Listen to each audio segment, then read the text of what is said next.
Анхны аимшигын блог.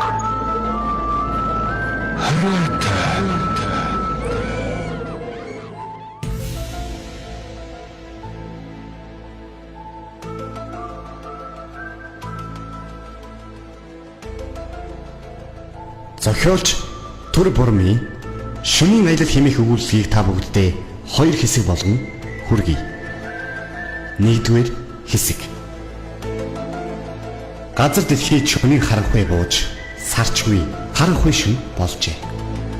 Хатуу хуучилттай машин замын дээгүүр нэгэн гэрэл хурдлан хөдлөхийг холоос харж болохгүй.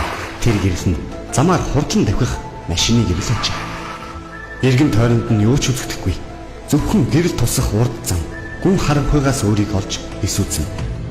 Машин дотор 3 хүн явах бөгөөд жолооч нь 20 орчим насны эмэгтэй байхаж.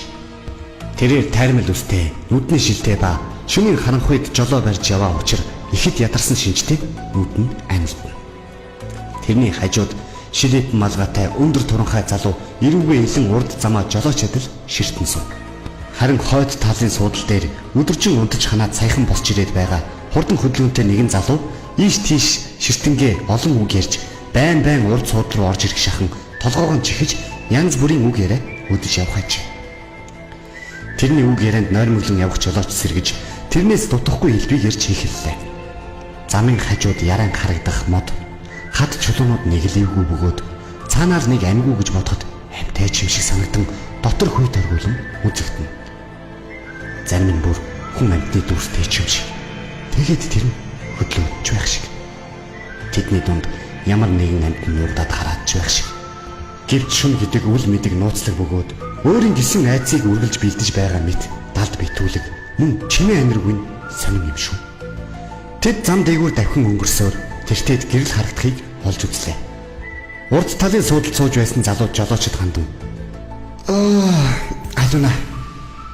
Тэнд дэлгүүр багш өгнө түр зогсоё гэж хэллээ. Тэр үед хон сууж байсан залуу. За түр зогсож шопинг хийцгээе. Түр дуугаас олчих гэлээ. Төвшөө чамд нөгөө CD чинь байгаа мó гэж төрөөг асуухад төвшөө цүнхээ онгойлгосноо нэг CD гаргаж ирээд урд суудлал руу өгөв. Машин дотор хуучны рок н рол дуу гიშгэлж тэд гуруула дагаж дуулан машин улам хурдллаа. Замын хажуугийн хөдөөний супермаркетын хаалга онгойж инээд хөр хангинуулсан 3 хүн орж ирлээ. Дэлгүүрийн дотор дүүрэн гэрэлтэй байх боловч хоёр худалдагч нь нойрмоглон уйтгартайгаар бие биенээ шиштэн суух ажээ. 3 хүн дэлгүүрээс хэрэгтэй зүйлээ цуглуулж авчгаад гарч одоход дэлгүүрт чив чимээгүй болов. Тэр 3 дэлгүүрээс гарч машиныхан зүг алхах зураа нэг нь лаацтай ундаа задлж нөгөөх нь чихэр амдаа хийж байна. Эргэн тойрон нам гүн байх бөгөөд энэ тусганд өөр хэн ч үгүй мэт шөнийн харанхуй цаанаал хүйт. Дэлгүүрийн гаднах том гэрлээс өөр ойр хавд нь олигтой гэрэл гэхэр зүйл байсангүй. Шөнийн 11 цаг болж байна. Тэд машиндаа сууж хаалгаа хаагаад машинаа сан зам руу хөдлөлөө. Тэд хөдлөөд нилээдгүй олон километр газар явлаа. Тэгээд их зөндөр хад чулуутай ой модод буцууг багшин ургасан замаар орлоо. Их цадан хясаанууд харлан харагдах модод шөнийн харанхуйд муу ёрын гэмээр аимшигтай харагд. Зам энэ ойгоод нэт гардаг бөгөөд баруун талдаа уулын өөд газар, харин зүүн талдаа уулын уруу газар ачээ. Уулын өөд дээшлэх тусам хатан зохио хэлбэг байх бөгөөд харин уруу дахь тусам модод шигүүсч элдв төрлийн ургамал олшрох ажээ. Уртын урт үргэлжлэх замын адил энэ ой шуугүй уулын нуруу уртын урт үргэлжлэх ба амьд амтанч гэж энд байдаг гэхээргүй гүн удамд цэлий. Зөвхөн машины гэрэлд тусах урд замаас өөр юу ч үзэгдэнэ. Тэд замын уртад ядарч зөрмөглөн явцгаа.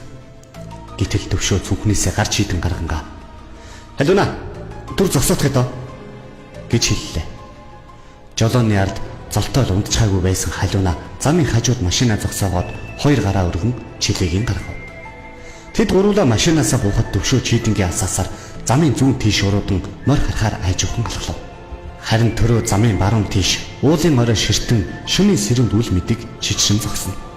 Халиуна нойроо сэргийх гэж оролдон хоёр гараа урагш хойш савлж амандаа дуу аялан наас цааш холхиж байлаа. Гэтэл гів гинэтхэн хачин муухай царайлж айсандаа болоод хамаг биеийн саллсан төвшөө яаран гүйж хурж ирээд Алив хурдан машиндаа сууцгаая. Хөөй гэж хурдан орилсоор халиунаг баргал түлхэж унгаах шахам машин руу аваачлаа. Учрыг нь ойлгож ядсан төрөө тэдэн лөө ширтгэд "Хөөй, хурдан суугаач та юугаа хараад зогсчихвоо. Хурдаач" хэмээн төвшөө айд сандарсан царайгаар хэллээ. Бодвол ямар нэгэн аимшигтай амтан эсвэл хулгайч дээр нь чин харсан бололтой. Төрөө машиныхаа хаалгыг онгойлгон орж суух зур халиуна зэрэг шахам орж суулаа. Арын хаалгаар төвшөө үсрэг шахам орж ирээд хаалга пад хийдэл хааж түгжээд амьсгаа авлаа. Тэгээд хурдан хаалгаа түгж хурдаастай гэж халиунаад хашгирах шахам хэлэхэд халиуна ясаар болголоо. Халиуна хаалгаа түгжиж байгаад "Хөөе, яасан бэ? Амтан байсан юм шүү дээ" гэж төрөө халиуна хоёр төвшнгөөс зэрэг шахам асуулаа. Мэдгүй. Нэг хачин юм миний гач идэнгийн гэрэгт гинт ороод ирсэн.